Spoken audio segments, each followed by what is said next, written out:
Free tour around Sydney. Woohoo! It's the 24th today. 24th. And now look over here. Currently in the rocks. Just quickly showing this whilst the tour runs off. Another rhino over there. There we've got some water steps. Some steps going down the water. Fountain feature. Yeah, interesting.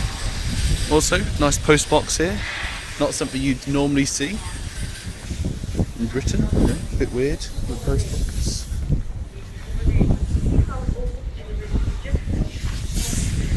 Okay, so this is in the rocks is one of the most poor places where people live. But it used to be anyway. Nowadays it's most expensive. All apart from one building, which is this one. They're going under some government work, but yeah, it's the only poor people who live. Well, poor. Said they're poor in the whole of the rocks. But no, it's like very, very expensive to live here. As you can see, really close, lovely views, of course, of the Harbour Bridge and Opera House. So, also you can see it's the rocks because everything was built on rocks. So there we go. These are the old wooden roads.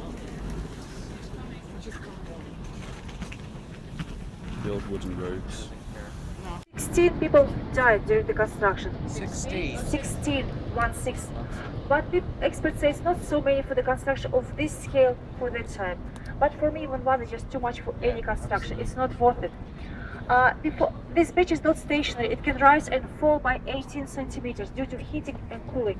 I guess it's very smart design. And there is one very funny story about the opening of this bridge.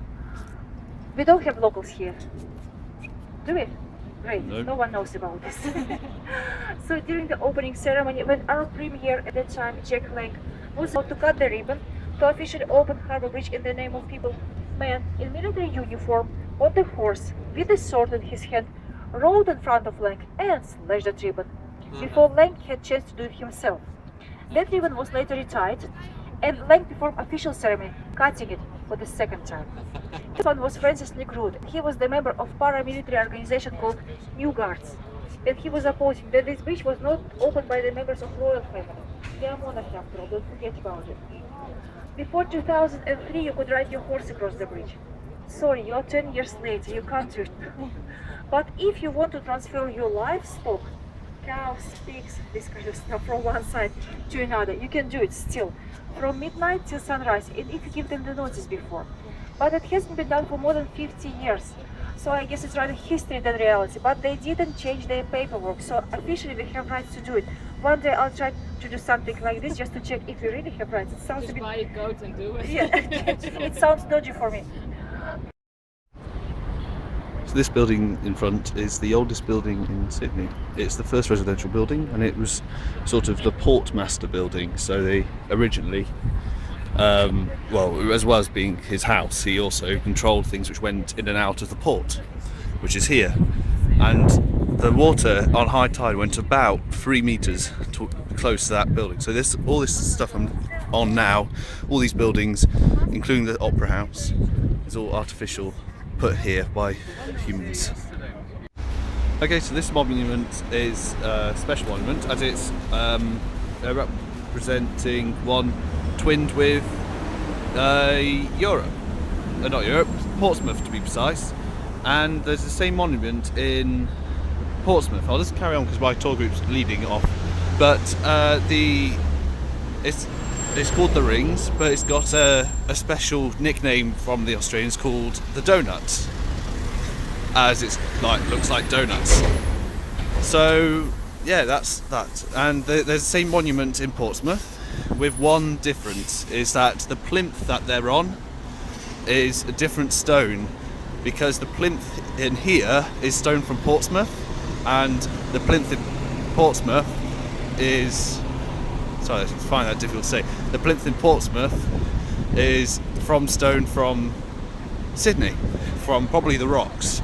So Sydney's called Sydney, by the way, because it was Colonel Sydney who was the first leader, sort of. It was the Sydney colony, and then eventually they ditched the colony, so it just became Sydney. So there we go. Okay, so this is the anchor from the flagship of the first fleet which came to colonise in Sydney. So, you know, it sank 2 years later after it came here, unfortunately, but they decided they'd save it. Nice buildings and things. But yeah, that's the anchor from the first flagship. And this used to be the first town square. So this is where the old Sydney was, sort of like the town square, the centre.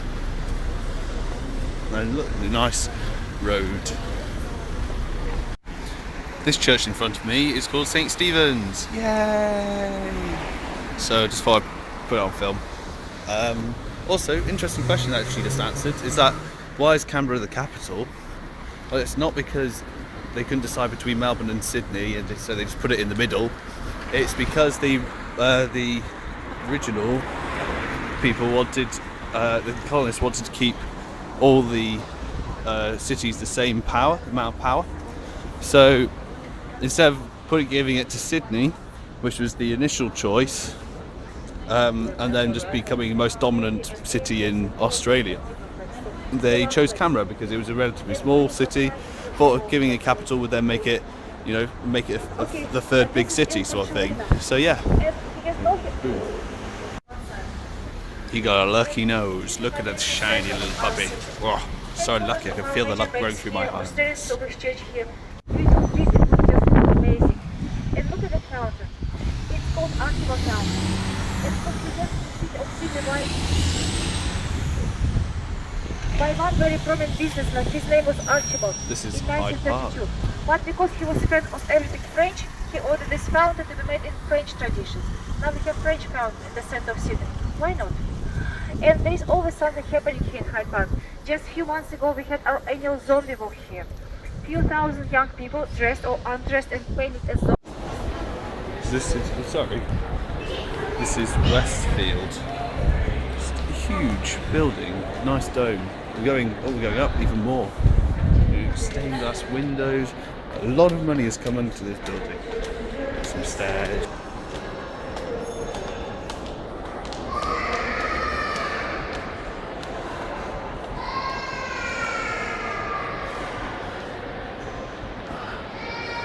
Wow!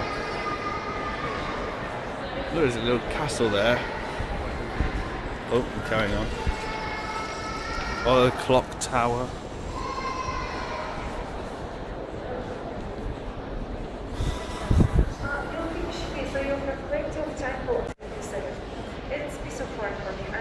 To prove you that just to prove to you, really.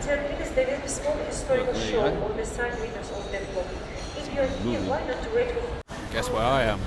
I'm in Sydney, Chinatown. Yeah.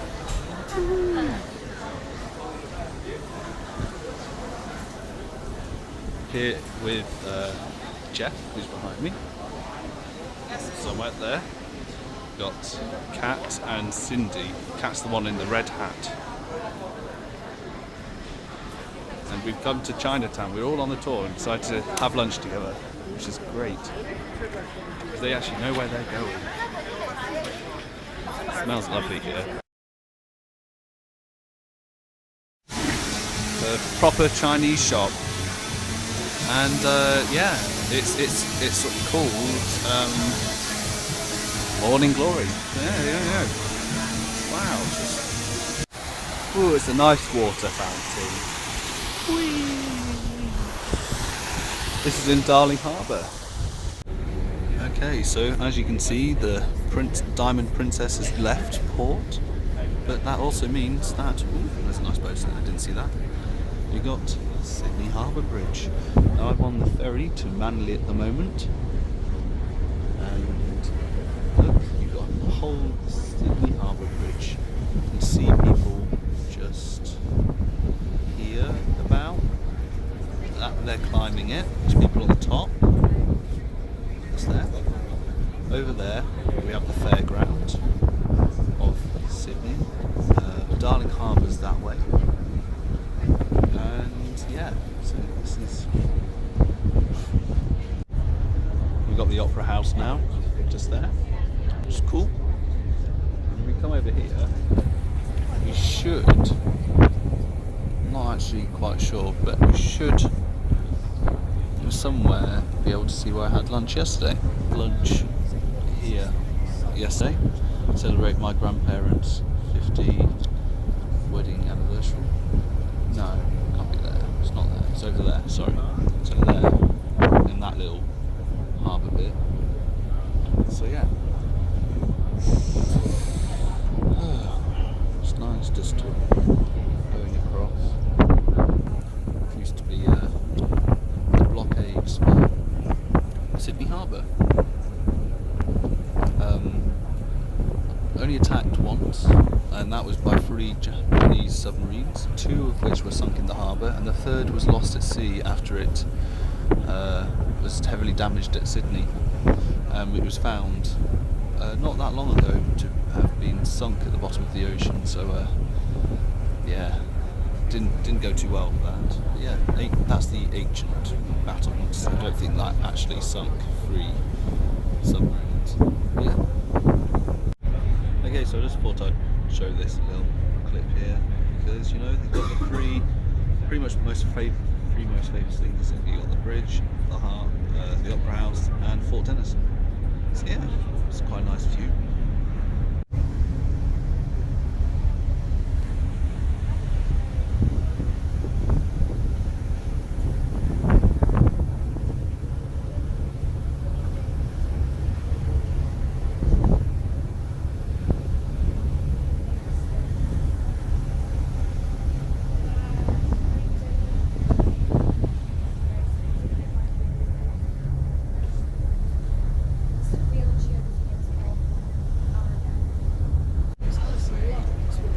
Got the open sea there. That's the entrance to Sydney Harbour. Yeah, here we go.